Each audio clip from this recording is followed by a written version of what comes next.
On News Hour tonight, more reactions trail new tax reform laws. Crisis rocks NNPP as Kwankwaso Kano governor disagree over alleged defection. Gunmen attack herders in Jos South, 5 injured. And on the foreign scene, United States sounds alarm over mass suffering in Sudan's El Faisal. Hello there, very good evening. Welcome to News Hour on Trust TV. I am Fatima Abbas Hassan. We sincerely apologize for the late takeoff of the news tonight. Now moving on to the first story. The Minority Caucus of the House of Representatives has called on the federal government to suspend the implementation of the newly enacted tax reform laws, citing allegations of unlawful alterations after passage by the National Assembly. The caucus insists that the laws should not take effect until a high-powered investigative committee set up by the House concludes its work and provides clarity on the versions to be implemented. The 4 tax laws are scheduled to come into force on January the 1st, 2026, despite growing controversy over alleged post-passage insertions and changes. In a statement issued in Abuja, the caucus described the situation as a storm brewing, warning that the allegations raise serious constitutional and legal concerns. It said the dispute threatens due legislative process and the integrity of Nigeria's lawmaking system. And still on the tax reform, former Vice President Atiku Abubakar has called for a fresh passage of Nigeria's recently enacted tax reform laws, criticizing the National Assembly's plan to simply re-gazette them. Atiku described discrepancies in the gazetted version as a grave constitutional issue, warning that any law published differently from what lawmakers approved is a nullity. He said post-passage insertions, deletions, or modifications without legislative approval amounts to forgery, not a clerical error, and cautioned that rushing a re-gazetting while delaying investigations undermines parliamentary oversight. Atiku remarks follow the National Assembly's announcement to work with relevant agencies to re-gazette the laws. The Nigerian Bar Association has also urged the suspension of implementation until a full investigation into the alleged discrepancies is concluded. And now joining us in the studio to discuss this is a senior advocate of Nigeria, SAN, Sam Kagbo. Hello there, good evening. Thanks for joining us. Good evening, and thank you for having me this evening. Now, if a gazetted law differs from what the National Assembly passed, is it legally valid? Well, the Gazette is not the law, and the law as passed by the House and assented to by the President is in the custody of the Clerk of the House. Usually, once a law is passed, the law is that it must be communicated to the public through the Gazette. So the Gazette is actually the communication to the public and the notice evidencing what has been passed as law. And if there is a discrepancy between what has been passed as law and what is published, usually what I would expect that it will be done is the Gazette that should be withdrawn, not the law, because the law is already settled, is already there, passed, signed, sealed, and delivered. It's there. And if there are any insertions like is alleged or discrepancies between what is the law as passed by the National Assembly and assented to by the President, definitely to me the big deal is simply withdraw it and re-gazette the authentic law. because the one that is authenticated is in the custody of the National Assembly and the clerk of the House. Simply recall that one and let that one be gazetted. Simple. No, okay. Do post-passage changes amount to illegality? And what remedies exist? Definitely. Okay. Because so what remedies do we have under the That's Nigerian what I'm law? saying. You see, there can't be post-passage. The idea of even a post-passage is not even phantom by the law, because the executive that has the duty to gazette does not have the power to make law. The law making is in the authority of the National Assembly. Its own duty is simply to publish as passed by the National Assembly. So the idea of saying you can amend or insert or alter the law as it is passed is not phantom by the law. So what I'm saying here is simple. The law as passed by the National Assembly and assented to by Mr. President is in the custody, or should be in the custody of the House. And if what is published or what is communicated to the public is different from what they have, there is nothing stopping them from recalling the gazette and recassette it, because the gazetting is not a lawmaking process. It's simply a publication and notice to the public. It is at best a secondary evidence. So it's not the law. Okay, now, given the controversy surrounding this issue of tax law reforms, now, should the federal government suspend the tax laws pending investigations ongoing, or does it risk court challenges by going ahead with the implementation? Let me put it this way. You know, every law usually has a provision prescribing when it would commence. That particular provision is there in the law. So it is not for the executive to say, oh, because of this, I would suspend. It is not within its power to suspend, because the law takes off immediately that day, as prescribed in the law comes. So the idea of whether or not it should be suspended, well, I would say you hold on into the implementation. But to say that you suspend the law, you can't suspend the law. It's already there. Like I have said, the law has been passed, and it takes effect from the day the lawmaker says it takes effect. Okay.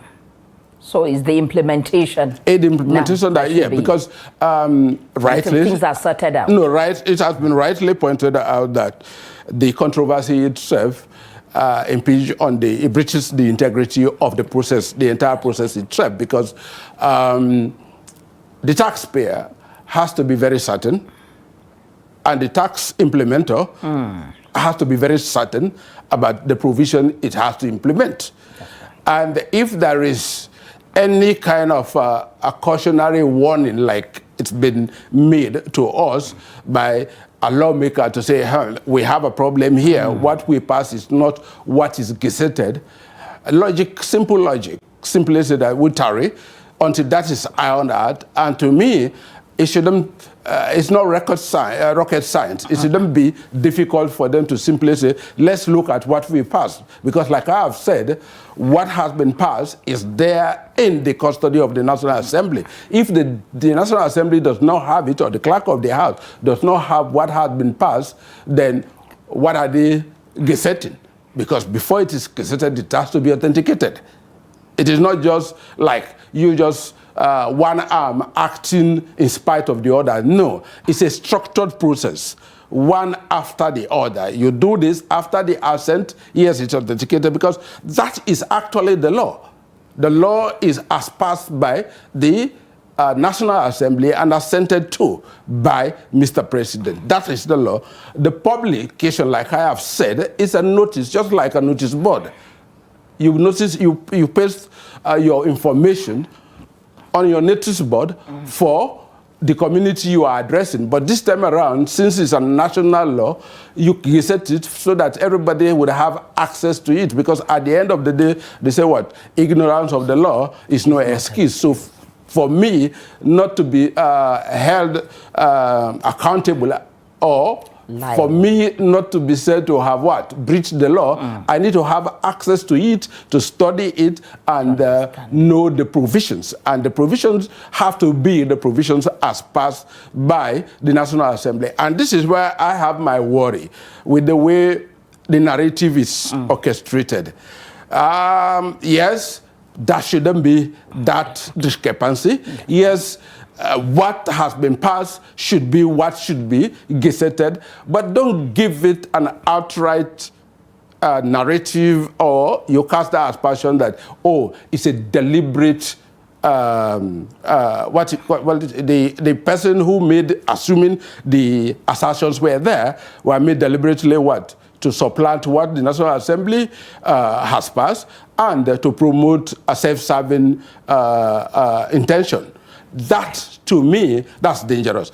The National Assembly has said that it's looking into it and to see whether or not there are discrepancy. And if there are discrepancy, like he had said, they would correct it and withdraw the Gazette as published and send the authenticated one for republication.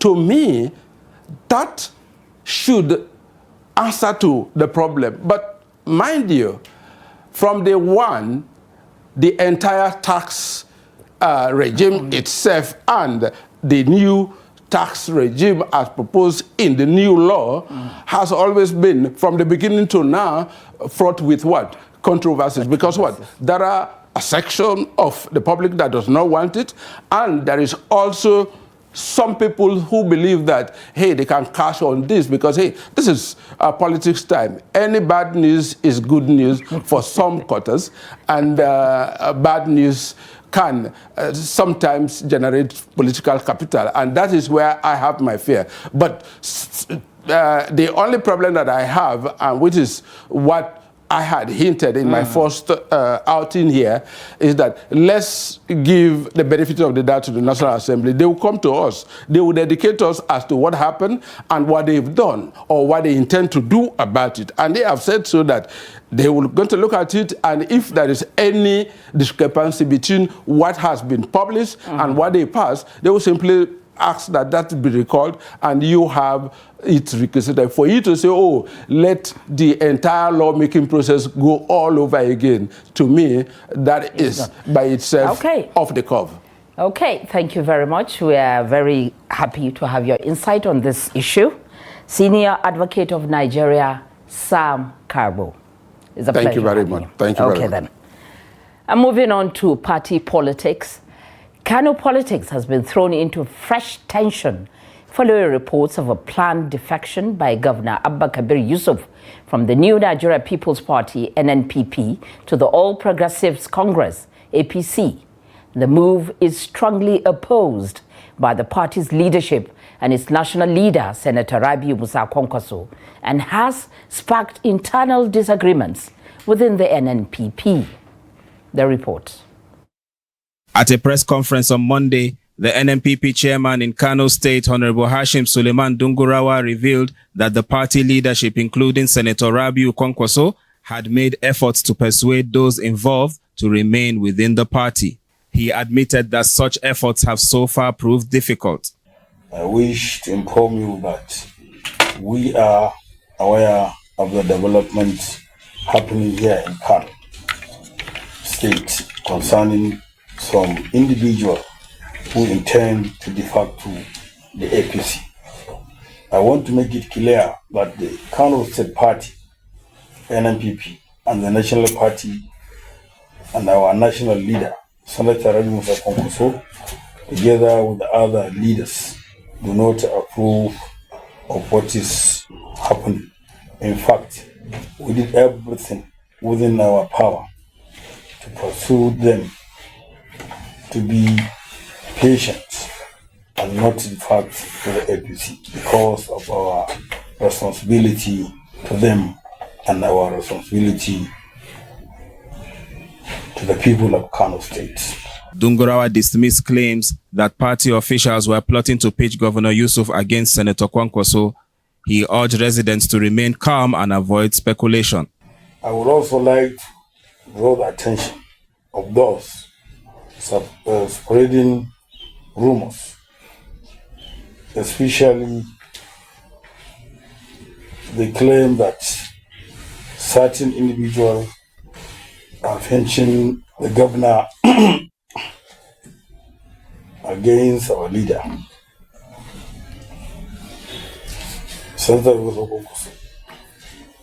The deputy governor, our Senator Sananga, Senator Bonkoso, and Master Speaker Nation Suleiman Dungurawa, we believe that the accusation is based on our good relationship and loyalty to the leader. Meanwhile, Senator Rufai Sani Hanga described reports of Governor Yusuf's alleged defection as false and deliberately fabricated to create confusion. He insisted that the people of Kano do not support betrayal and will not follow leaders who abandon the trust of the masses. Despite these denials, sources indicate that the governor, 44 local government chairmen, commissioners, and most state assembly members are planning to join the APC. The unfolding crisis is expected to have major implications for Kano's political landscape as alignments ahead of upcoming elections continue to take shape. And joining me in the studio to discuss more on the political tension in Kano is Group Politics Editor, Media Trust, Clement Oloyede. Hello there. Good evening. Good evening. Thank you for having me. Yeah, we're glad to have you join us. Now, what exactly is driving the reported rift within the NNPP in Kano, and how serious are the claims of a possible defection by Governor Abba Yusuf? Well, the driver of this development can just be summed up in just one word. Okay. That is ambition. And it's about personal ambition from both sides. For the governor, it's all about his re-election bid in 2027. For the NNPP leader, Senator Musa Konkoso, is about his personal ambition to remain relevant and position himself as a national leader and most likely as the president of the country at any time the voters decide. And onto your question on whether the defections reports are true, from the sources we've spoken to from both sides, very high sources close to the governor, the issue about defection is all but a concluded matter. It's just a matter of when, not whether. It's going to happen. It's just when. Okay. So how could a defection by the Kano State governor affect the strength of the NNPP and the Konkosia movement ahead of future elections in the state? It's very huge because, you know, Nigerian election, as we all know, is very highly monetized. And if the NNPP is going into 2027 election without a sitting governor, it will be a major uphill for them to climb. The governor came in. Of course, some may argue that when the governor came in, they did not have the backing of the federal government. But the situation in 2023 is quite different from what we have in 2027, what we currently have, because this is a federal government that we can say is very interested in what happens in some specific states. You can mention states like Lagos, you can mention states like Rivers. What is happening in Kano is somewhat similar to what has been happening in Rivers and continue to happen. And it's all about the voting strength of these states and the revenue that this federal government can generate from these states. So for the NNPP, is going to be a watershed moment, because losing the only governor they have is a no-brainer. It will return the party to what it used to be, just a party on the ballot paper. And of course, it will still argue that they have the leader, Rabbi Musa Konkoso, but it will take him a longer time to convince Kano people that, okay, abandon the candidate I've sold to you just 3 or 4 years ago and go with another candidate. And lest we forget, NNPP has been having a serious legal battle since 2023.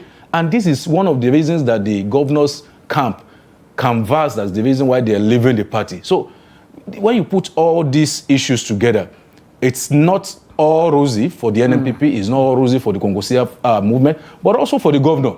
It's a huge task ahead for him. He has to convince Kano people why they have to vote for him. Don't forget, just 3 years ago, 2 years ago, they voted out this APC that he's joining. So he has to convince them, why should we go back to the party we have abandoned. And don't forget, major policies of the APC-led federal government has not really sat down well with the masses, especially in Kano or the northern part of the country. So he will have to do more. If he has his plans laid out, we will be waiting to see it as it unfolds. Okay, do you think that the governor has any credibility that would, be favorable to him if he decides to go to APC, considering the structure of the NNPP in Kano? Yeah, there has been the rightful observation that Abba came to be governor of Kano on the back of Konkoso's structure. That no one can deny. Konkoso's structure propelled him. He was relatively an unknown politician. He has only had some position. Okay, the biggest position he was seen to have held was being Commissioner of Works under Konkoso. But we all know the role that governors play in those kind of commissions. So outside Konkoso, before 2023, no one really knows who Abba is. But from, let's forget, he was the same candidate that ran under PDP for Konkoso in 2019. And since then, his name has gradually become an household name in Kano. You hear the word Abba Gida Gida. A lot of people even think that's his name, but that's just a slogan that was used in his 2019 campaign. His name has become, it started resonating with a lot of people. And since 2022, since 2023 when he came on board, there has been some projects that he has continued with. The Konkosia movement is known for welfareism. He has continued most of the projects that Konkoso started, and that has engendered him to the people. So he may be hoping to bank on this is growing popularity in Kano, especially with the works he's doing. But aside that, the major joker he has in his card is the federal might. We cannot, as much as we want to say the voters decide, we cannot downplay the role that having the federal government behind you plays in an election, especially in states like Kano, where the stakes are always very high. The president will want to win the election from the state, and also, because of that, he will support the governor to also get the election. So I'm sure these are the two yardsticks that the governor is banking on, but he will still be hoping. I know, because I spoke to some of the people, they are still not ruling out the chances that Konkoso may join them in APC. But at the moment, they are not on the same page. So he will not be ruling out the possibility of having Konkoso with him to weather the storm together. But if that does not happen, he will be hoping to bank on two things: his growing popularity and the federal might in 2027. Thank you very much for your contributions on the, the tension in the political tension in Kano. That has been the Group Political Editor, Media Trust, Clement Oloyede. Thank you very much. Thank you. And moving on, in a separate development, the All Progressives Congress in Kebbi State has suspended the chairman of Birnin Kebbi local government area, Lahiro Ambrisa, from the party with immediate effect. The suspension was conveyed in a letter signed by the APC Kebbi Central Zonal Vice Chairman, Abubakar Bello. According to the party, the decision followed what it described as credible reports and findings alleging misuse of office and involvement in actions that undermine, ridicule, and disunite the party.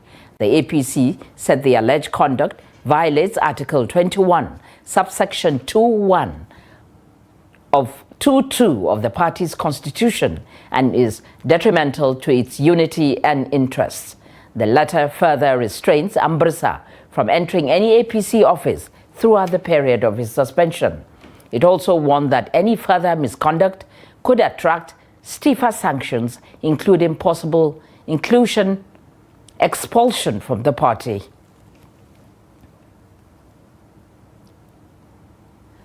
The Minister of the Federal Capital Territory, Nyesom Wike, has dismissed claims by Oyo State Governor Seyi Makinde that he offered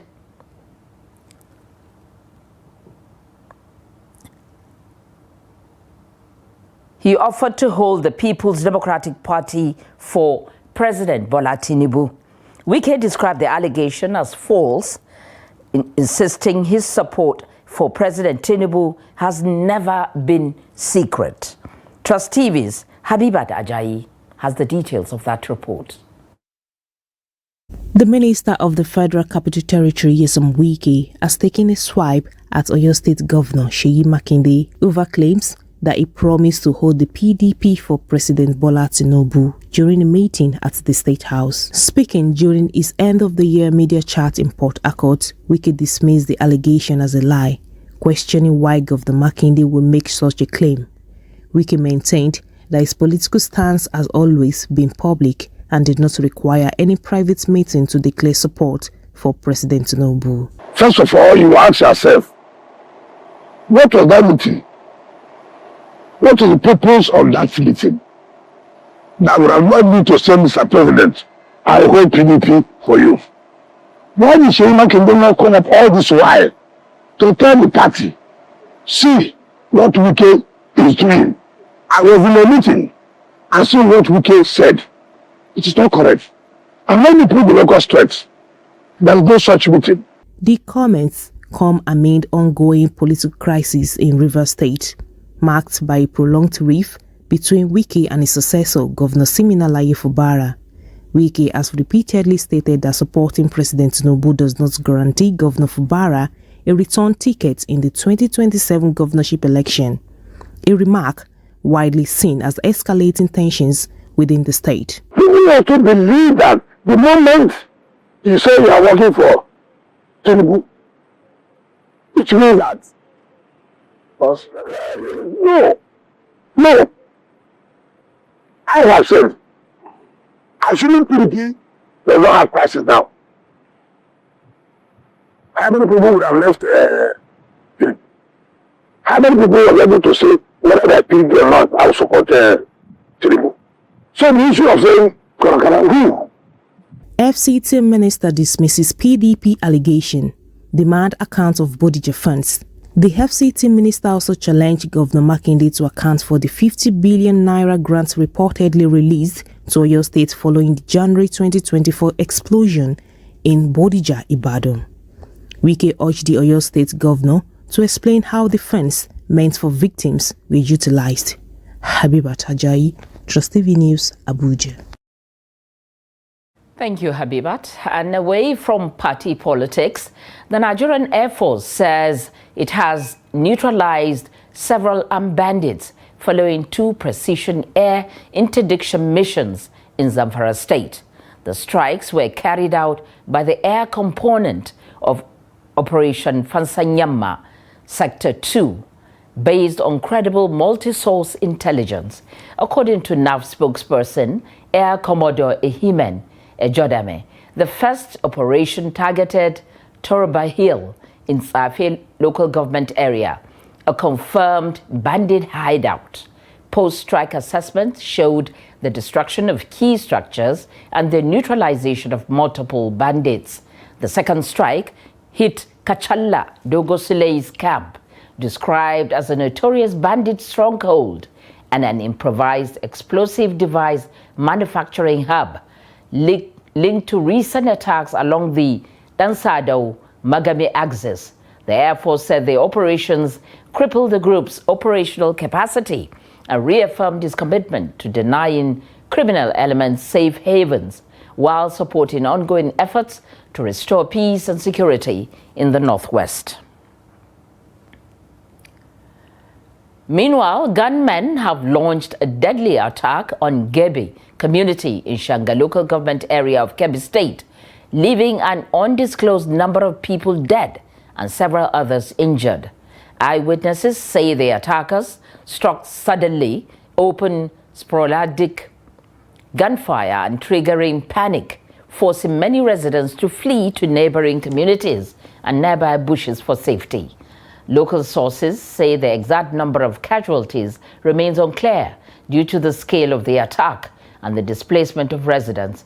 Confirming the incident, Kebbi State Police spokesperson SP Bashir Usman said security operatives have been deployed to the area to assess the situation and determine the number of casualties.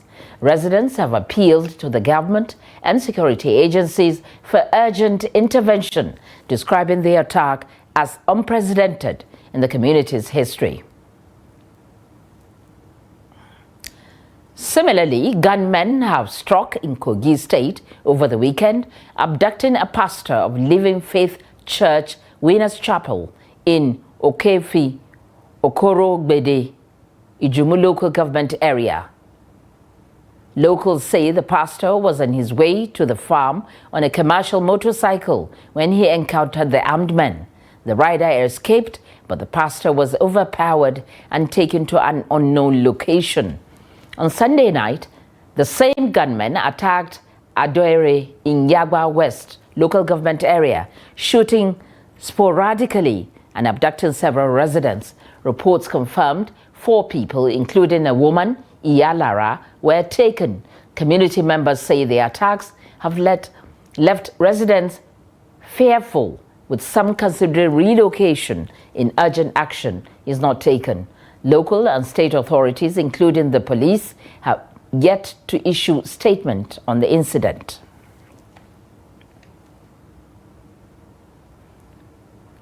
And families of 7 abducted construction workers in Kwara State have appealed to the state government and security agencies to help secure the release of their loved ones. The workers were reportedly kidnapped 15 days ago while working along the Sabaja-Owa Onire Road. The abductors are demanding a ransom of 500 million naira. Speaking at a press conference in Ilori, relatives described the ordeal as deeply traumatic, with wives, children, and elderly parents visibly distressed. They urged the government and security agencies to intensify rescue efforts and provide support to the families while awaiting the safe return of the workers. Kwara State government and relevant security agencies to please intensify rescue efforts and treat this abduction as a top priority emergency until every victim is safely returned home. 2, we urge government to establish direct communication with the affected families, so we are not left to rely on rumors and social media for information about our loved ones. Number 3, we appeal for immediate support for the families of the abducted workers. Because you help us to release them alive. My children.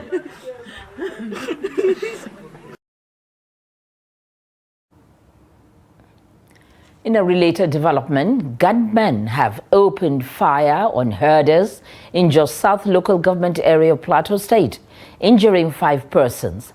The attack reportedly occurred at a fuel station along the Okuru Expressway. Trust TV's Ado Musa completes the story.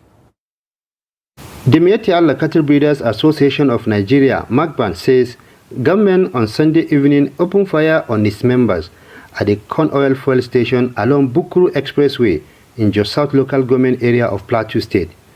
State chairman of the association, Ibrahim Yusuf Babayo, confirmed the incident, saying the victims were traveling in a J5 open body vehicle from Kara Cattle Market in Bukuru when they were attacked. According to the herding community, the incident occurred around 6 p.m. when 3 gunmen on a motorcycle stormed the fuel station and opened fire on the vehicle before fleeing the scene. 5 of the 8 herders in the vehicle sustained bullet wounds and were rushed to the hospital. The victims were initially taken to the Jos University Teaching Hospital, but were later transferred to the Potters Specialist Hospital, Jos, for treatment. Some of the survivors narrated their ordeal.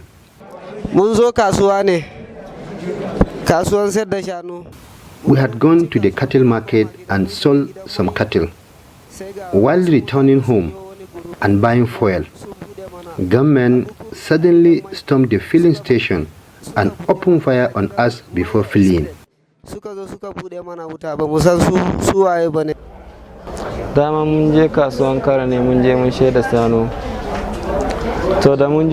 We were returning from the cattle market when the gunmen suddenly came and started shooting at us. The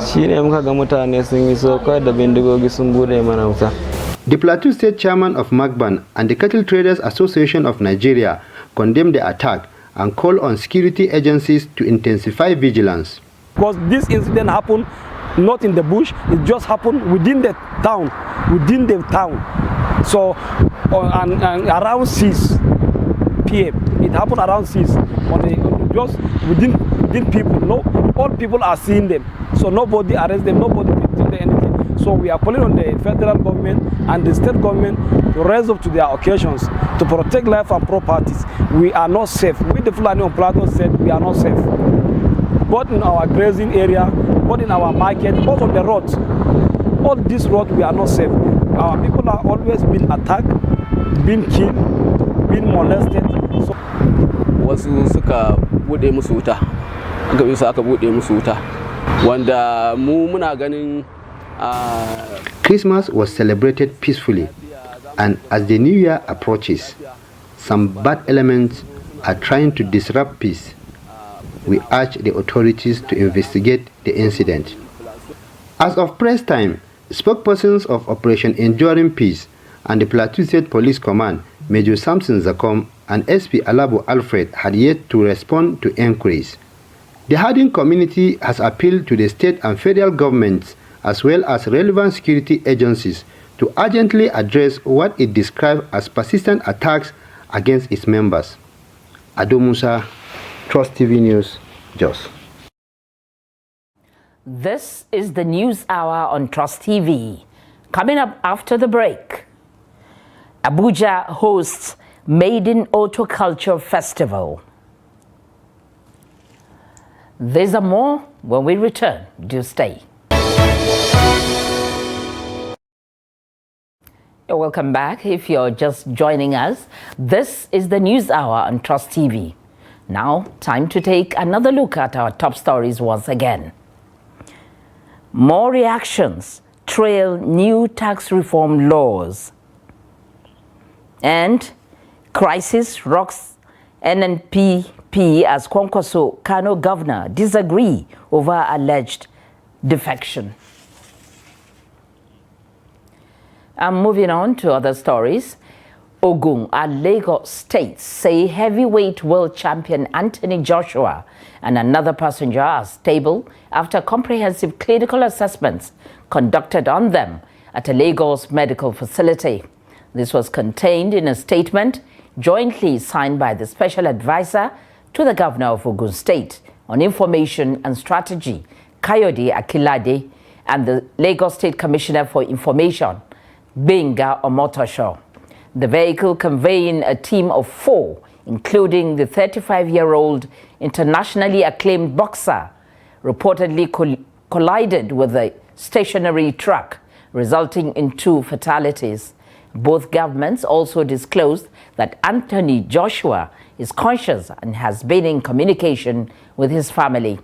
Joshua was involved in a road accident in the Makung area of Ogun State on Monday. The incident happened around 11 a.m. along the heavily trafficked Lagos-Ibadan Expressway, which led to the death of 2 persons. The SUV transporting Joshua was said to have collided with the stationary truck. A video of the incident shows the 35-year-old former heavyweight champion being rescued from the wrecked vehicle, appearing to have suffered injuries.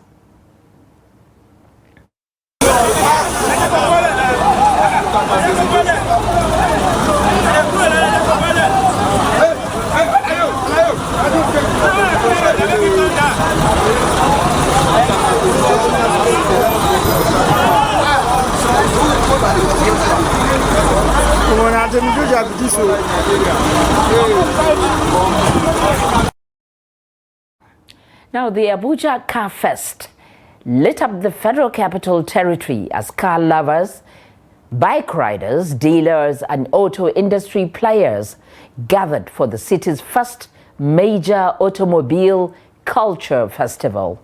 The event held at the Moshood Abiola Stadium and brought together vehicles, performance, sports, and entertainment turning the venue into a meeting point for Nigeria's growing auto community. Trust TV's Noel Samson has more on that.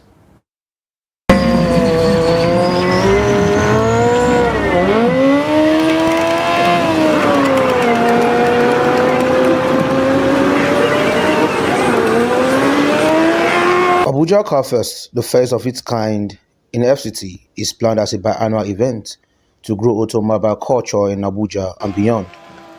Organizers say the idea goes past a car show.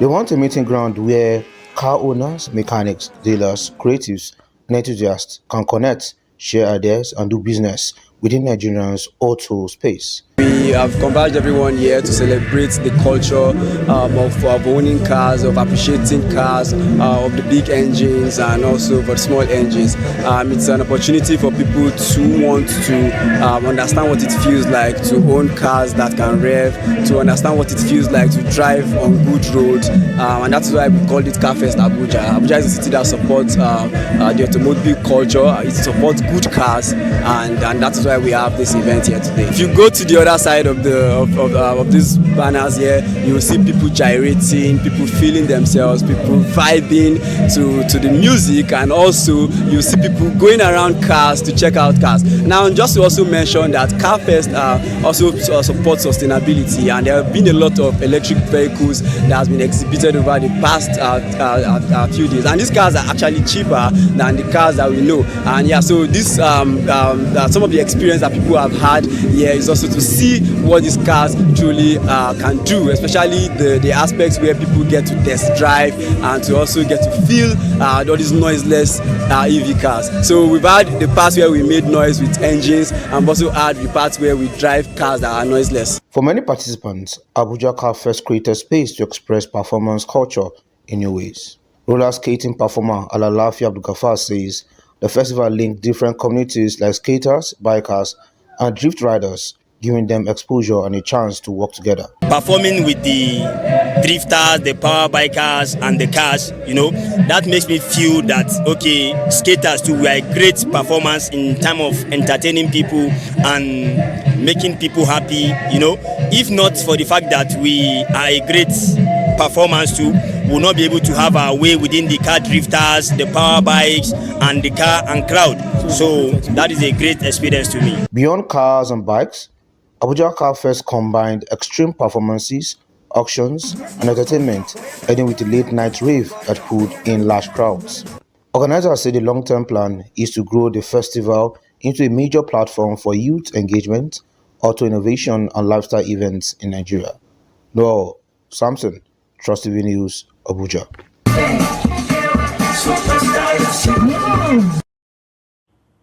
And from Abuja, we take you to Borno State, where the state governor, Babagana Zulum, has announced that security will be his top priority for 2026, with significant investments in logistics, infrastructure, and manpower.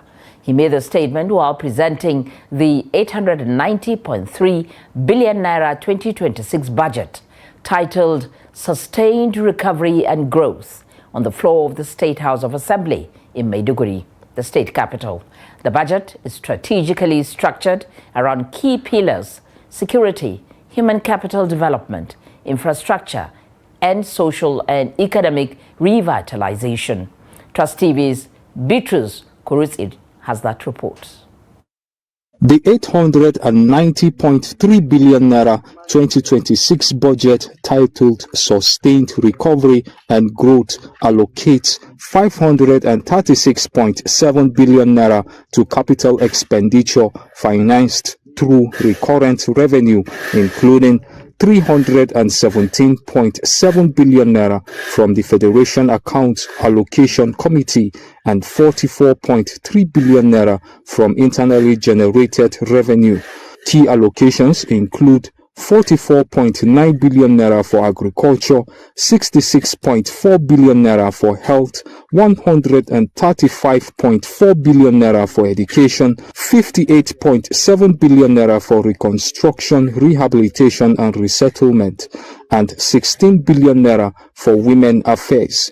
Governor Babagana Zulum highlighted plans to complete ongoing projects, recruit teachers and health workers, resettle remaining IDPs, boost investment in agriculture and procure operational vehicles to strengthen security across the state. Mr. Speaker, honorable members, and good people of Borno State, the main objective of the 2026 budget is to improve on the general security of the entire state by complementing the efforts of the federal government of Nigeria and the armed forces through the provision of security infrastructure, equipment, strengthening the capacities of our guarantee citizens, hunters, vigilantes, and forest guards, and indeed strengthening the resilience of our community. There is no alternative to security. Once there is no peace, there will be no security. And once there is no security, there will be no development. And therefore, this administration will invest heavily on security in the year 2026. We shall spend our last kobo so that our people will close their eyes and sleep.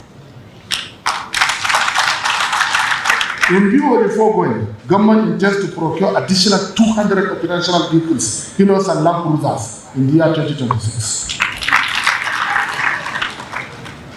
Yes.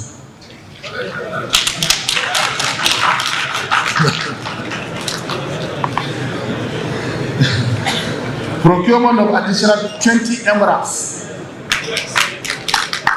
So far, so good. We procured 10 MRAs each at a cost of about 700 million naira.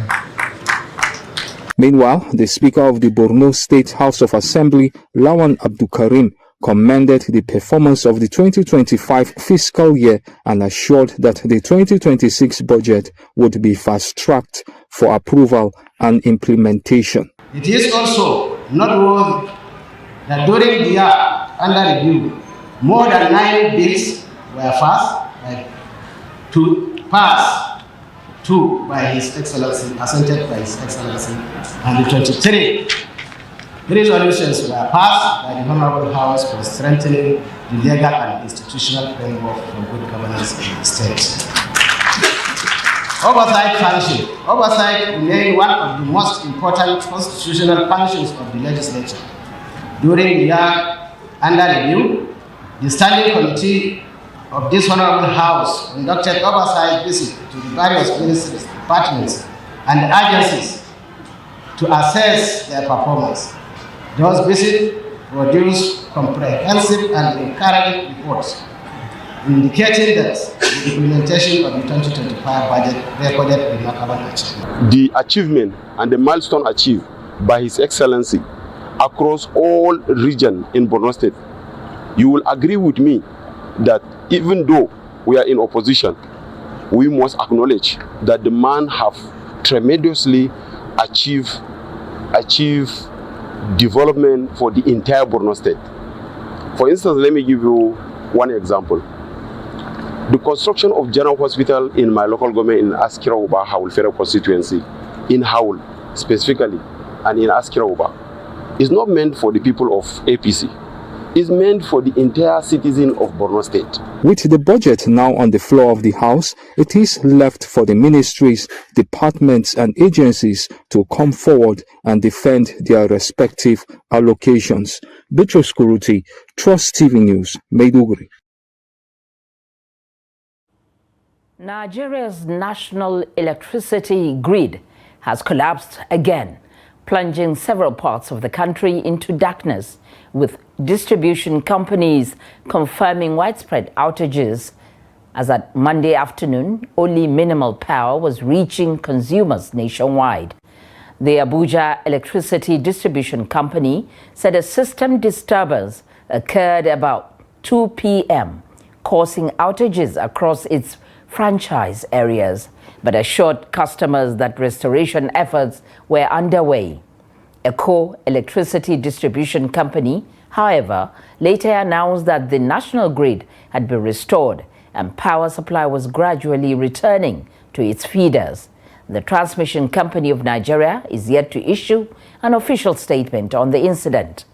The latest collapse adds to a series of grid failures recorded in 2025, despite repeated government assurances. And away from Nigeria, a United Nations team has reported severe humanitarian conditions in Sudan's city of El Fasher following its capture by paramilitary forces. Dennis Brown, UN aid coordinator, told AFP that civilians remain traumatized, living without access to clean water or sanitation in a city already haunted by famine. Al Fasher fell to the Rapid Support Forces in October after more than 500 days of siege. The first UN humanitarian visit in almost 2 years revealed widespread suffering.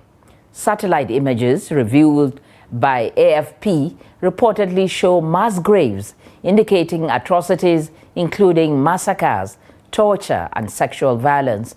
Brown described the city as a crime scene, emphasizing that while human rights experts will investigate, the UN's immediate focus is restoring aid to survivors. From a humanitarian perspective, Al Fasher remains Sudan's epicenter of human suffering, with famine continuing to affect residents of the city, which once held over 1 million people. And for a bit on sports now, we'll join Kabir Lawal for Sports Update.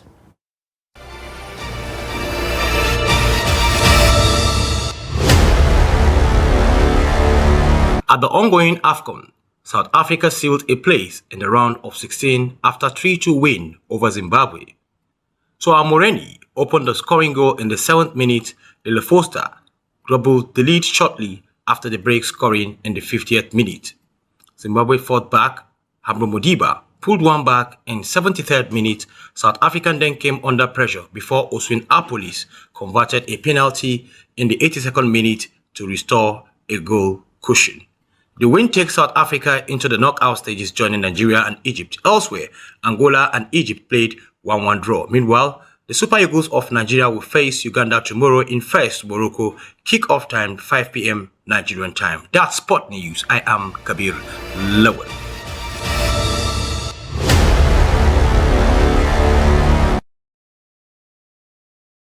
And with Sports Update, we come to the end of News Hour on Trust TV for tonight. Don't forget to follow us across all our media platforms and join our YouTube live stream for more news. I am Fatima Abbas Hassan. Thank you for joining us and wishing you a pleasant night rest.